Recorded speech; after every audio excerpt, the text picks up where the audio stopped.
Amigos de Expreso de la Razón, bienvenidos a un nuevo episodio de Tertulia, una semana más analizando pues lo que está ocurriendo en la agenda pública de Tamaulipas y del país en un momento pues muy interesante para la vida democrática de la República Mexicana. Y bueno, la semana pasada o hace 15 días, no recuerdo, hablábamos sobre estas reformas que se han puesto sobre la mesa y que están en camino pues muy probablemente a ser aprobadas porque Morena va a tener mayoría calificada a partir del 1 de septiembre en la Cámara de Diputados. Hablábamos de la reforma judicial.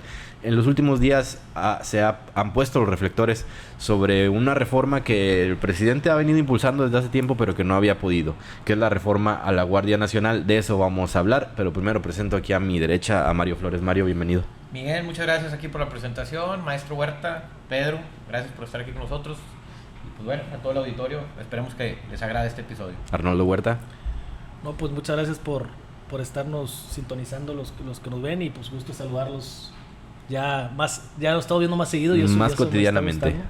Pedro Alfonso García, como siempre. Mario, Arnoldo, un gusto tenerlos. Miguel.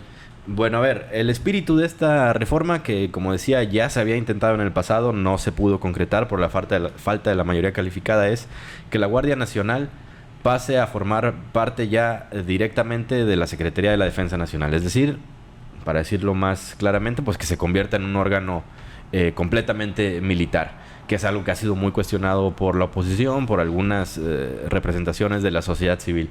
Una primera opinión sobre ello. Fíjate, Miguel, es un tema bien controversial porque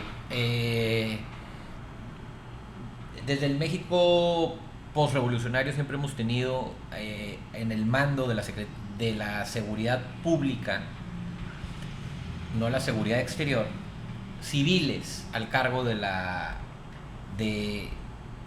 seguridad de los ciudadanos en México. Y lo que pretende esta reforma es que por primera vez haya una persona, un mando militar, tomando las decisiones en materia de seguridad pública, por lo que llama la atención. En la mayoría de los países del mundo democrático, mínimo en Occidente, no, las personas que están encargadas de la seguridad pública son civiles y no mandos militares. Para eso está la SEDENA, la Secretaría de la Defensa Nacional. Entonces, pues sí, viene siendo un tema algo controversial. Esperemos que la reforma, que ahorita ya se está hablando mucho de ello en los medios de comunicación, en los mítines, esto surge porque hace 2 o 3 días la presidenta electa y el presidente constitucional, Andrés Manuel y Claudia, van a Oaxaca a inaugurar un cuartel nuevo militar, y ahí es donde se habla de que esta reforma se presenta sí o sí, iniciando el mes de septiembre, y con la amplia mayoría en ambas cámaras, pues se buscará que se apruebe el mando militar, por lo que ahorita discutiremos si es correcto o incorrecto. Arnoldo, una primera impresión. Pues sí, el tema vuelve a tomar, me da un poco, o sea, yo sé, los que estamos aquí en la mesa porque nos da mucho material para estarnos viendo, ¿verdad? O sea, primero parecía que la agenda de la semana pasada era todo enfocado en la reforma judicial, que sigue enfocado el tema, porque es el principal o de los principales. Y ahora con una declaración en un evento, el que menciona aquí el buen amigo Mario Flores, ya de repente la agenda política o la agenda pública otra vez volteó, pero a ver... Que cobró interés, yo creo, porque había dudas sobre cuál era la opinión de Claudia Sheinbaum sobre esta posibilidad. Bueno, ya dejó claro que está de acuerdo. Dejó claro, yo creo que habría que analizar en un principio hasta cuál es la pues no la intención, porque la intención está clara, ¿verdad? ¿Cuáles son las consecuencias inmediatas, indirectas de ya formalizar con una mayoría calificada el rango constitucional de esto, ¿verdad? Y el tiempo que llevaría eso? El mensaje está claro. Ahorita mencionaba Mario que la oposición, que sectores sociales, pero creo que también hay cierta franja dentro del propio morenismo que no está tan de acuerdo con eso. Yo no sé qué tipo de papel agarraría alguien como Noroña, como Fernando Noroña, que si bien es cierto, más que Morena es PT, pero pues fue uno de los candidateables. Es un movimiento regeneracional junto, o movimiento revolucionario, no sé cómo lo llaman ya en conjunto, la alianza, pero al final ha sido un factor elemental para el movimiento de ese tipo. Recordemos que en la encuesta de los precandidatos creo que fue tercero o cuarto lugar, o sea, quiere decir que tiene su gremio. Bueno, justo ahora está también en una disputa ahí para que lo tomen en cuenta. Por eso lo menciono, porque él siempre fue un arduo defensor de la seguridad civil, de la cuarta civil, pero del tema de la no militarización. Entonces, que veremos si en estos días todos los que integran el movimiento, ¿cómo lo podemos llamar? El movimiento amlobrista, sí, la 4T, la entre 4T, comillas, si ¿no? la quieres llamar en general, todos están de acuerdo con ya formalizar esta cuestión, o va a haber cuestiones, o van a ser algunos personajes que en el pasado dijeron todo lo contrario y ahora quieren decir que sí se haga,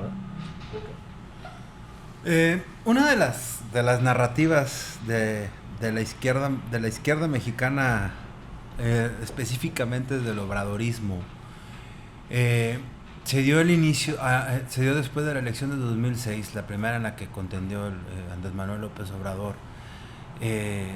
Felipe Calderón, asediado por los grupos políticos y también un poco consternado por el fenómeno de seguridad, toma la decisión de sacar al ejército de sus cuarteles para combatir la delincuencia organizada.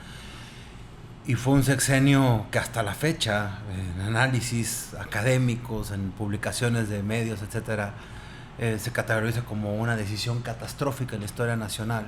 El hecho de que la milicia tomara el papel de la seguridad pública debido a la falta de estrategia y a la poca formación que tenían en aquel momento el ejército para funciones de civiles, principalmente en materia de derechos humanos, lo que provocó en los años posteriores una crisis sin precedentes en materia de derechos humanos, desapariciones forzadas, homicidios, ejecuciones extraoficiales.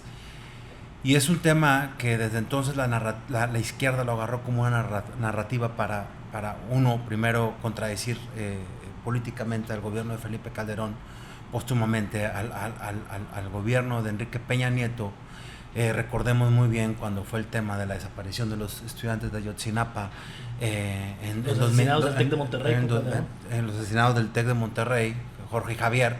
Las desapariciones en Nuevo Laredo. Las desapariciones en Nuevo Laredo, y podemos seguir apuntando un sinfín de hechos que marcaron la historia del país, la historia de los mexicanos por el uso excesivo de la fuerza del Estado, porque las atribuciones del ejército generalmente son para la protección de la soberanía nacional. Es un tema de debate que se ha creado, y ahora la izquierda, el brazo ideológico que debería de combatir ese tipo de decisiones, ahora lo sustentan y ahora lo quieren hacer oficial.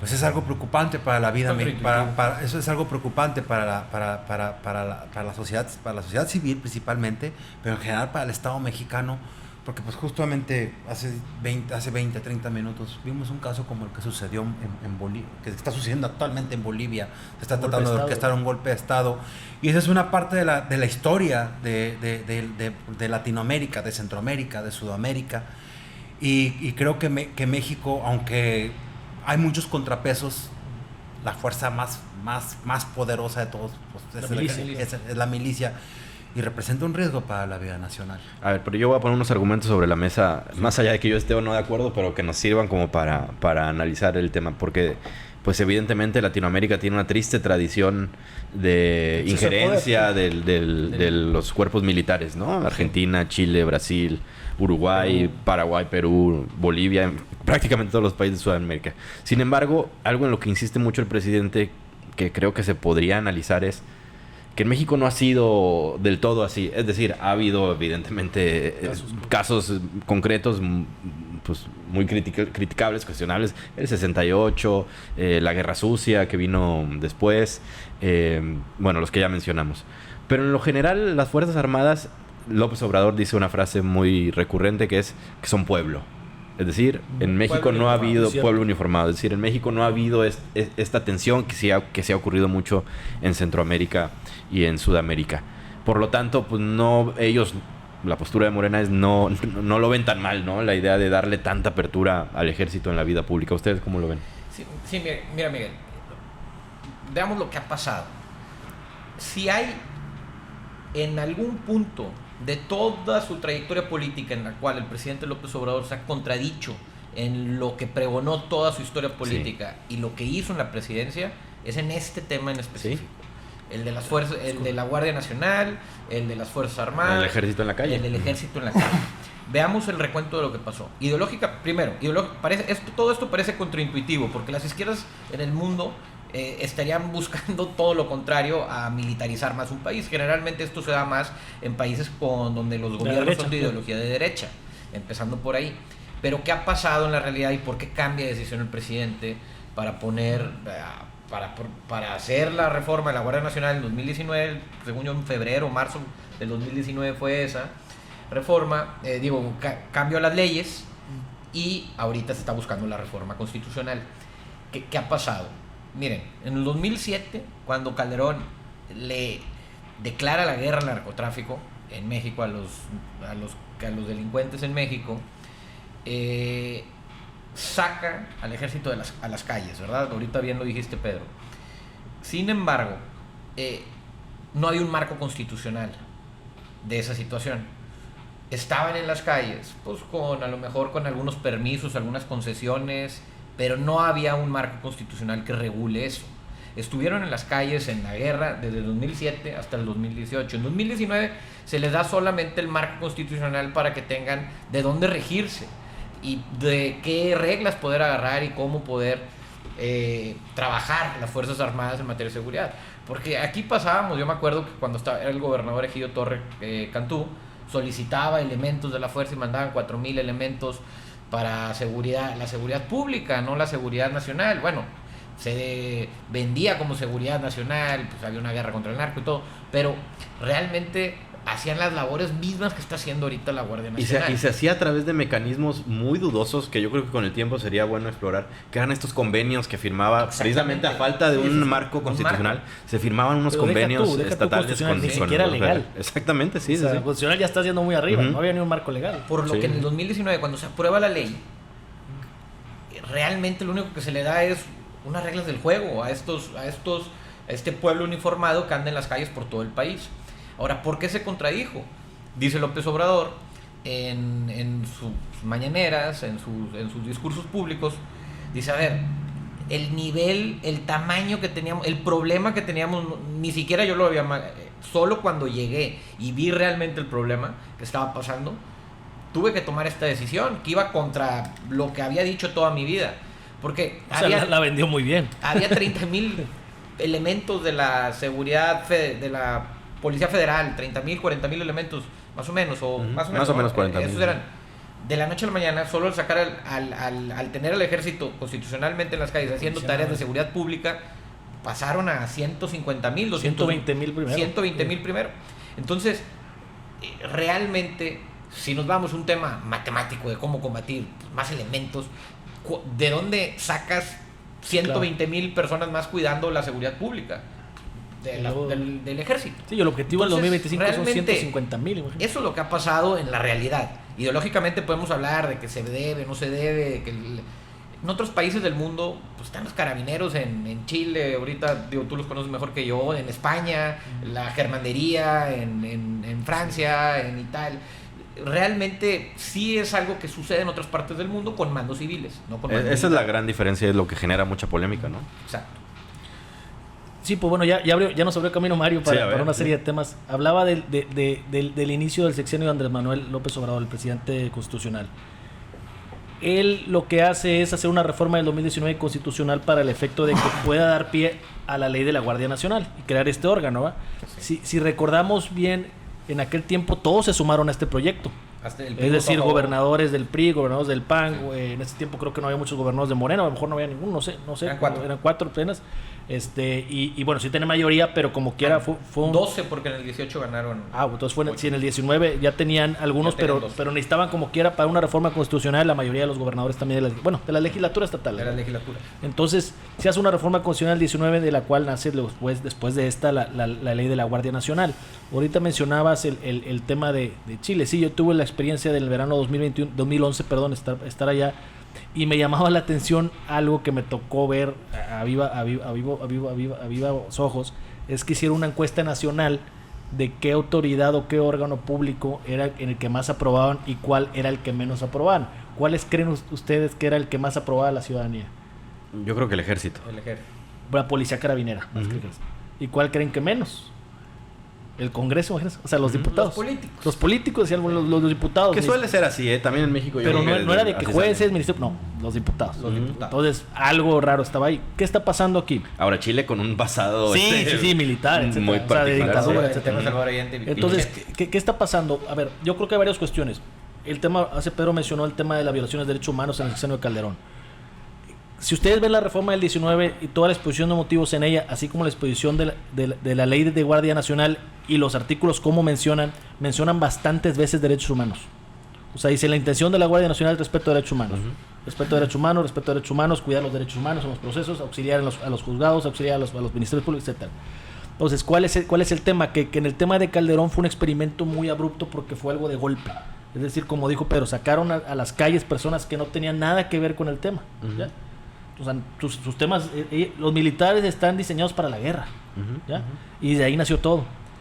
Yo sí creo que del día de cuando iniciaron en las calles al día de hoy, el militar ya no tiene la misma, o sea, el mismo roce con el pueblo, el mismo roce con la ciudadanía, el mismo capacitación que se da.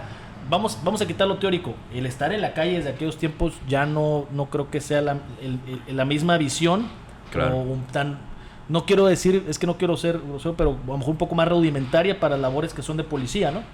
Yo creo que ahorita traen otra visión. ¿Cuál es el punto? El punto es que si vemos una pirámide de los temas de seguridad en México, cuando nosotros estábamos jóvenes, pero estábamos más chavos, por así decirlo, nos tocaba ver hasta la policía preventiva. Claro. Porque la Constitución establece en el 115 las atribuciones del municipio, y una de ellas es la seguridad preventiva y el tránsito. ¿Ya? Pero ¿qué fue pasando? Fue escalando en la práctica. En la realidad. O sea, vieron que el municipio no podía con la seguridad, la subieron a rango estatal. Ahora, vieron que el Estado no pudo, se subió a rango federal, Policía Federal. Vieron que la Policía Federal no está pudiendo, lo están subiendo o se subió y ya se está formalizando a la milicia. Bueno, ¿qué sigue? ¿Ya?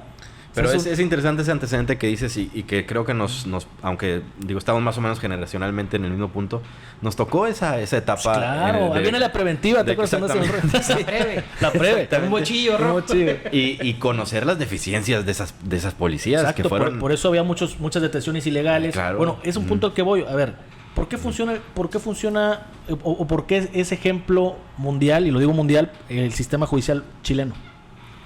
Porque tenía una policía carabinera fuerte y preparada y que no violaba tantos derechos humanos. Porque todos violan derechos humanos. O sea, incidentes. Entonces, el primer contacto en un proceso penal, por eso hay mucha gente libre también, porque no hay los elementos, se contaminan las pruebas, etcétera, es el policía. Claro.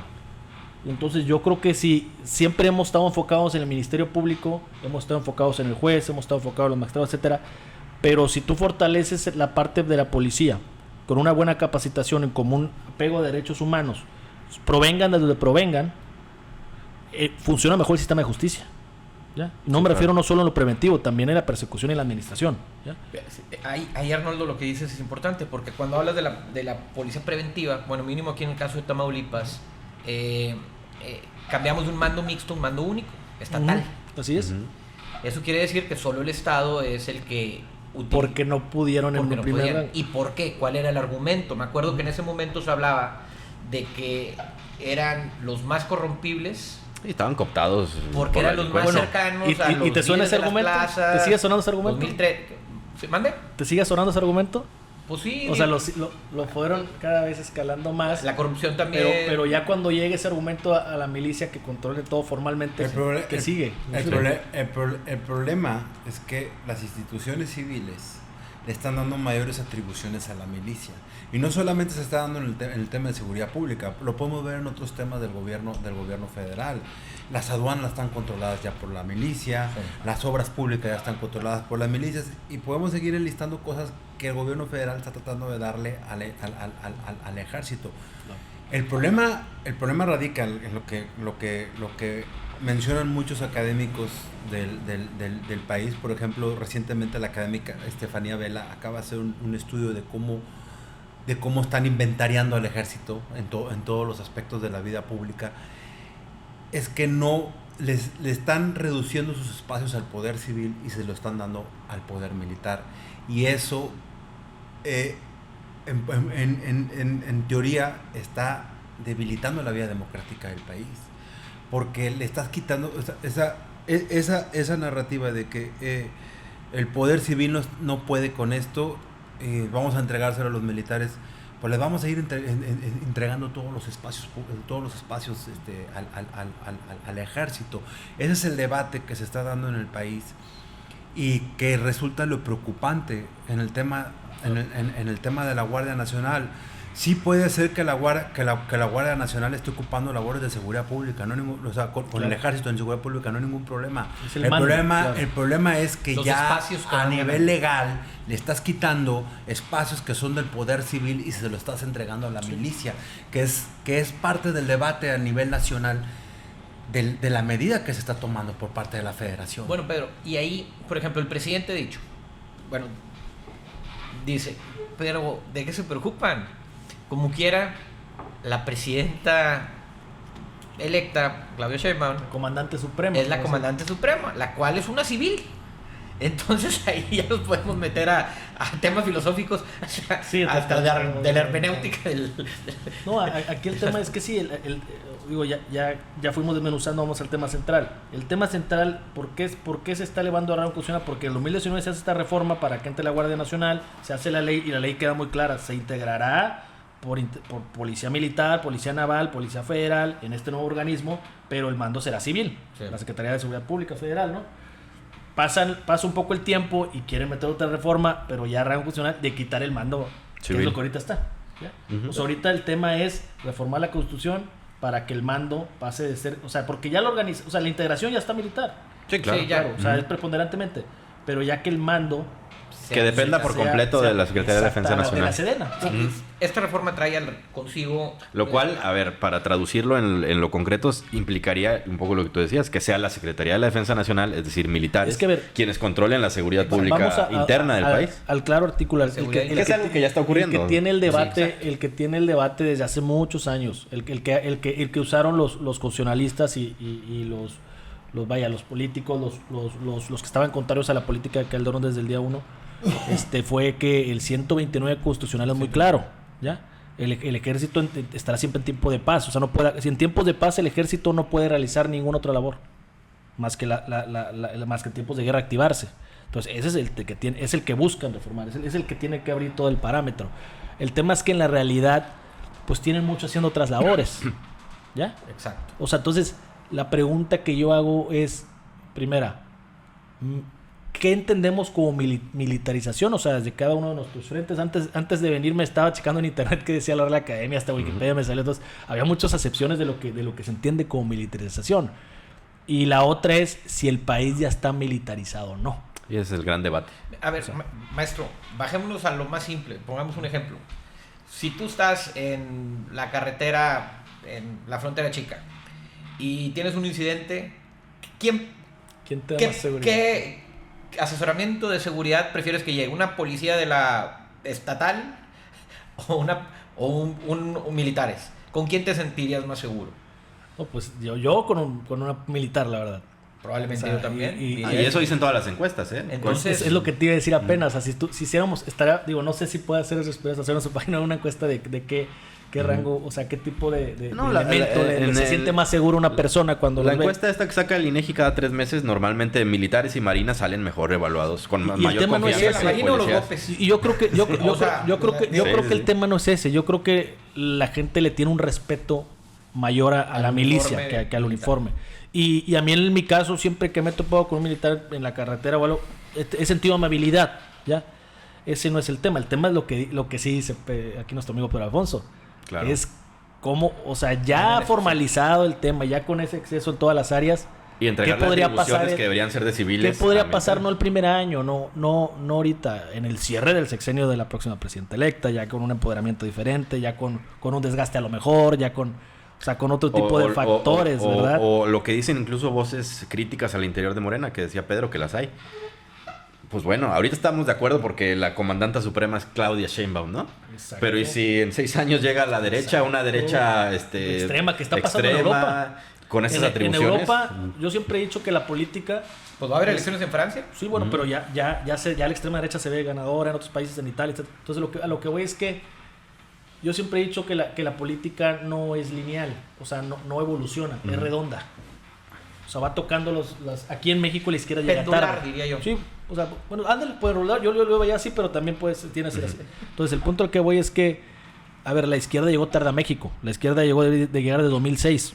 Digo, yo sí considero que se robó esa elección, ¿verdad? Va a dar cada quien su opinión. Entonces, el punto al que voy es que la fueron retrasando la fuerza desde el 88, es más. ¿Ya? Desde el 88. Creo que hubiera estado una izquierda más madura, más receptiva, no sé. Con más contrapeso, exacto. El punto al que voy es que mientras se detenía en México, en el sur ya estaba entrando de hace mucho. Iba avanzando y ya ves países como Argentina con una extrema derecha, o sea, el punto al que voy es que no dudemos que en el futuro llegue una extrema derecha a México. Y que con esas atribuciones militares... ¿Por qué? Sería preocupante. Porque en Europa incluso está pasando. En España estaba la derecha, el PP, luego entró el PSOE, en izquierda muchos años, luego otra vez. Pero regresan. O sea, sí está funcionando la democracia. El tema es que no pensemos que siempre se estará así, ¿ya?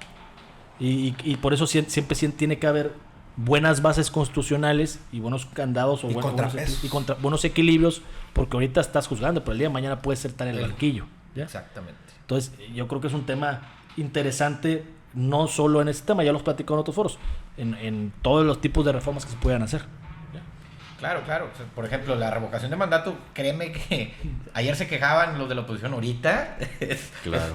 Lo quieren, y así va a suceder con todos los temas, ¿verdad? Y hay un tema que quisiera dejar muy claro en este aspecto de la militarización del país, en contraste con el mando civil, que sí hace la diferencia. Y es una cuestión muy simple.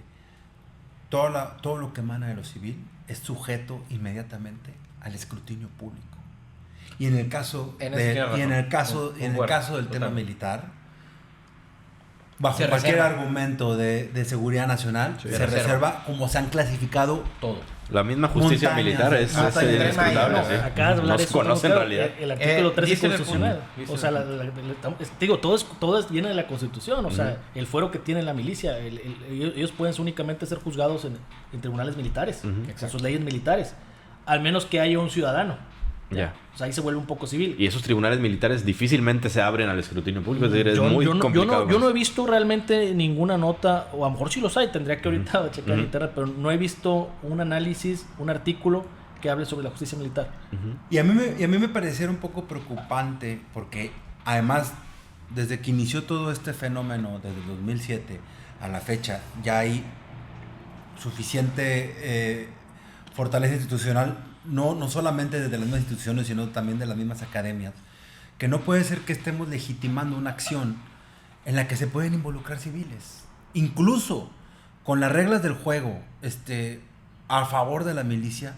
No estás involucrando al poder civil, y ese es un tema que amenaza la vida democrática de cualquier estado, no solamente de México, de cualquier estado. Totalmente. Definitivamente. Ahora, decíamos al principio, la duda, o digamos, por lo que se tornó relevante este tema es porque había dudas de si Claudia estaba de acuerdo o no con esta reforma. Ya dejó claro que sí.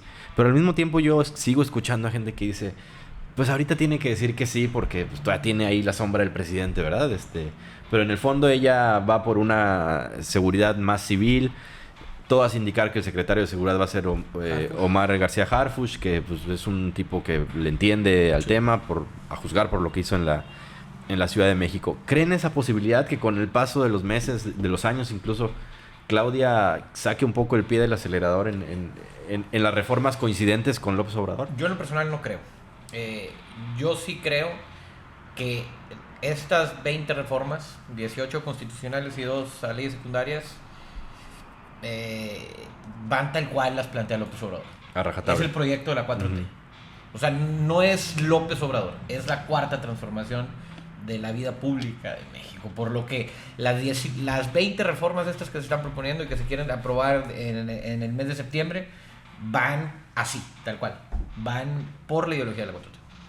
Híjole, yo tengo mis dudas, la verdad. Y creo que va a ser un buen o mal mensaje, dependiendo lo que realice la presidenta electa y el camino que les dé a las reformas, ¿no? Porque puede ser que sí pasen las 20, pero puede ser que pasen con ciertas moderaciones, ¿no? O puede ser que pasen lisas y llanas. O sea, yo creo que si esto lo platicamos la última vez que nos reunimos aquí, y eso tiene que aplicarse para todas las reformas, creo. O sea, si se hacen parlamentos abiertos y si esta izquierda o este movimiento de 4T presume ser incluyente, presume escuchar a la gente, presume entender un poco las diferentes percepciones de la gente, y no hablo de los políticos, ¿verdad? No hablo del panismo, del priismo, no hablo de la ciudadanía o de lo que sí representa en alguna academia, los que están desinteresados en la política, que simplemente estudian y ven el día a día, organizaciones civiles, vamos a decir organizaciones realmente civiles, porque luego van a decir es que aquella organización la creó Claudio X, o sea, no en esos temas, vamos a hablar lo que creemos que es lo mejor. Yo creo que si se les escucha, pero con madurez, y se refleja en el lápiz, va a ser muy maduro y va a hablar muy bien. O sea, va a ser un gran mensaje y un gran inicio presidencial de Claudio Sheinbaum. Que por lo menos en el papel es lo que ha sugerido. Va a haber una buena cantidad de foros en todo el país. Exacto. Un parlamento abierto, ¿no? Pero vamos a ver si es verdad o simulación, ¿no? Sí, también puede ser que los escuche y al final diga, bueno, sí, no. Vámonos. ¿Cómo está? Yo sí espero una revirada, al menos a futuro, de Claudio Sheinbaum y se frene el afán constitucional de legitimar las labores de seguridad pública en su totalidad a mandos militares, porque en la vida democrática de cualquier país que se considere como una democracia y abierto a la ciudadanía, incluso se habla de la ciudadanización de la vida pública de cualquier estado, es imprescindible, es sumamente importante que el poder quede a manos de mandos civiles, porque entregarle todo al ejército, lo mencionamos hace unos momentos, y otorgarle otras facultades civiles a la milicia, aunque no lo hagan, aunque el presidente mencione su tema, su narrativa del sabio pueblo, que al final sí es cierto, son pueblo, pero es un pueblo militar, son militares al final de cuentas,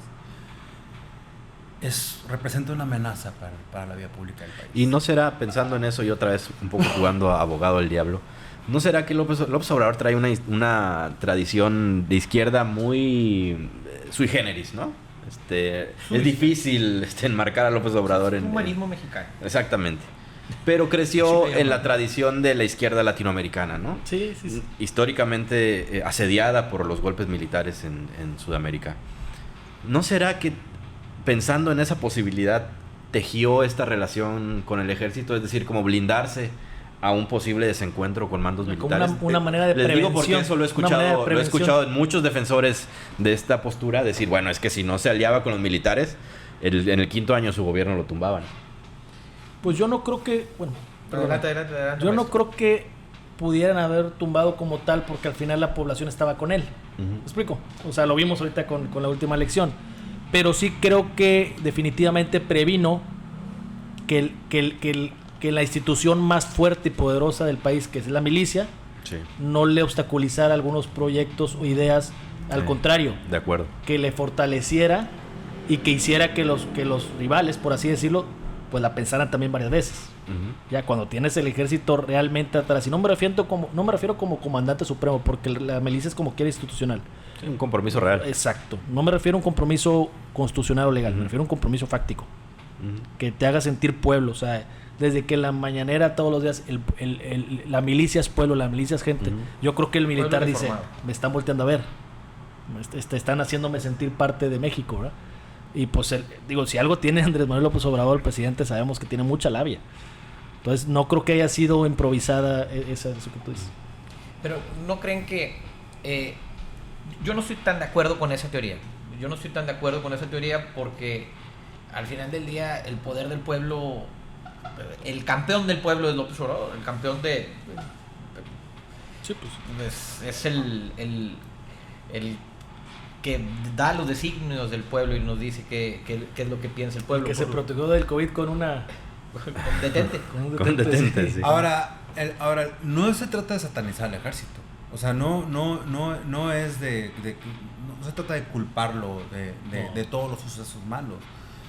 El tema aquí y el centro del debate es que debe mantenerse un equilibrio y no dar más atribuciones de las que ya tienen. Por lo mismo en la reforma se prevé, pero según la ley cuando se presentó en febrero, un plazo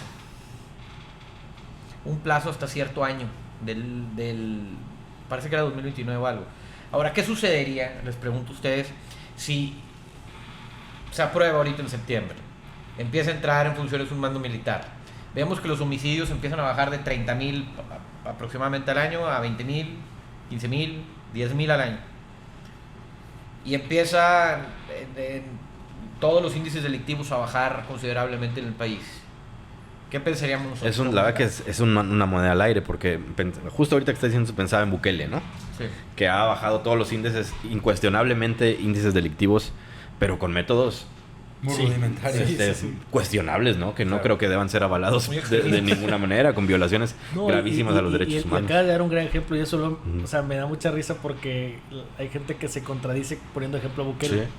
Sí. O sea, literal, das cuenta que me da risa en un grupo usan la frase sí vale, no vale. Exacto. O sea, sí vale si yo lo digo, no vale si me pasa. Entonces, a ver, está bien.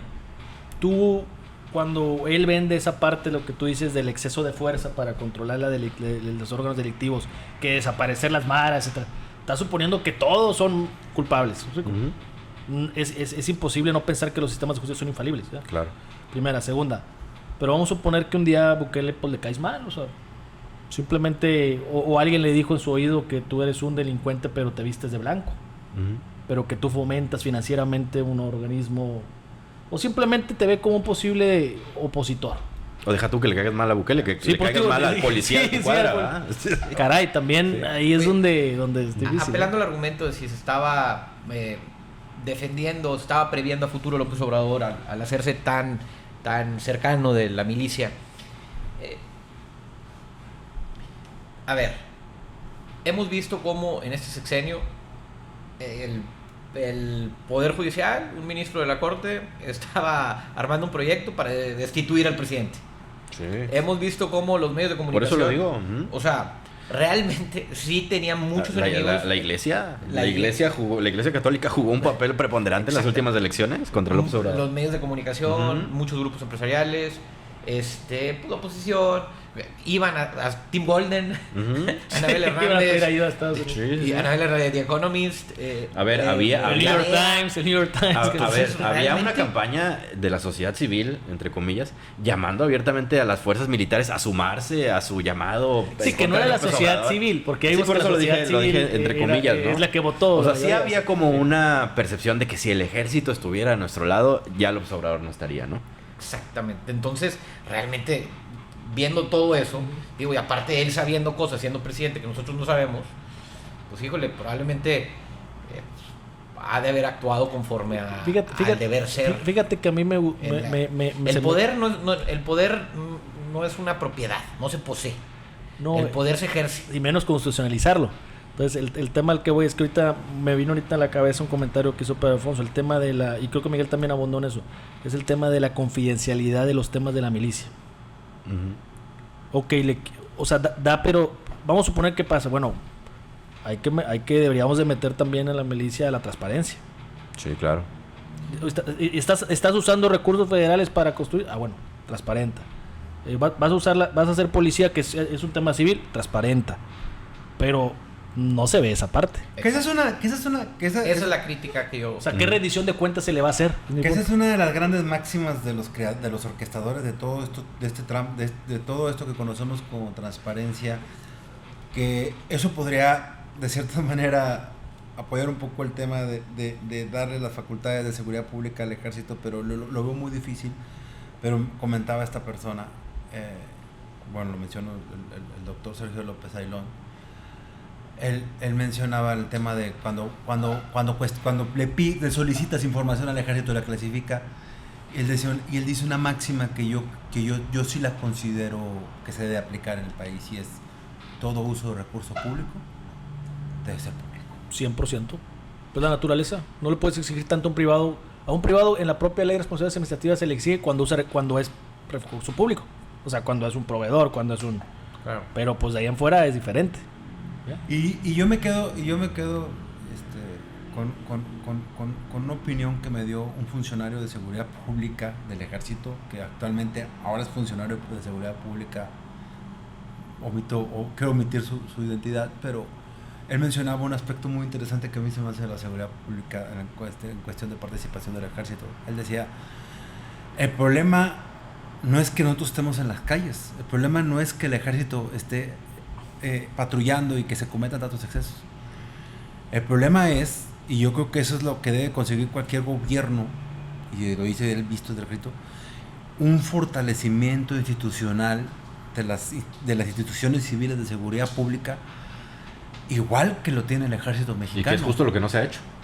Y ese es el gran pendiente, y esa es la preocupación en la cuestión de la vida democrática. Y esa es ¿cómo decirlo? Están heredándole un problema a una institución que tiene una tradición histórica como es el ejército mexicano, en lugar de que el poder civil tome esa responsabilidad. Miren, desde mi punto de vista, al final, sea poder civil o mando militar, la mayor violencia que hay en el país es por el tráfico de productos ilícitos, el tráfico de armas, tráfico de órganos, de hidrocarburos y demás, por cosas ilegales. Uno de lo que genera más violencia en el país es el tráfico de drogas. Tenemos al lado el país con mayor consumo de drogas del mundo. Así es. Y viviendo allá. Y el mayor productor de armas. Y el mayor productor de armas. Y vendedor. Entonces. Y una frontera gigantesca. Sea de más de 3,000 kilómetros, sea quien sea el mando militar o civil, va a haber un problema aquí de organizar ese negocio ilegal. Porque ya tienen un problema de salud pública en Estados Unidos. Aquí, tú quieres cualquier tipo de droga en Nueva York, a cualquier tipo de hora, o en Boston, o en cualquier ciudad de Estados Unidos, lo vas a conseguir. Si es más difícil el tráfico de ese producto, pues nada más va a subir el precio y va a ser un poco más caro porque es más caro el traslado. Sin embargo, alguien lo va a suministrar, ya sea México, ya sea Colombia, ya sea Centroamérica, ya sea quien sea. Entonces, la vía más rápida es México porque somos vecinos. Claro. Entonces, mientras siga habiendo un problema de allá de Estados Unidos, de consumo, de salud pública, aquí vamos a tener un problema de armas y vamos a tener un problema de sangre. Entonces, mientras siga habiendo eso, teniendo cualquier mando militar o civil, ¿verdad?, se necesita un tema de cooperación entre ambas naciones y entre pues, todo el mundo, ¿verdad? Estos organismos delincuenciales son empresas transnacionales. Llegan a Rusia, llegan a Japón, llegan a África, llegan a Europa, llegan a todas partes.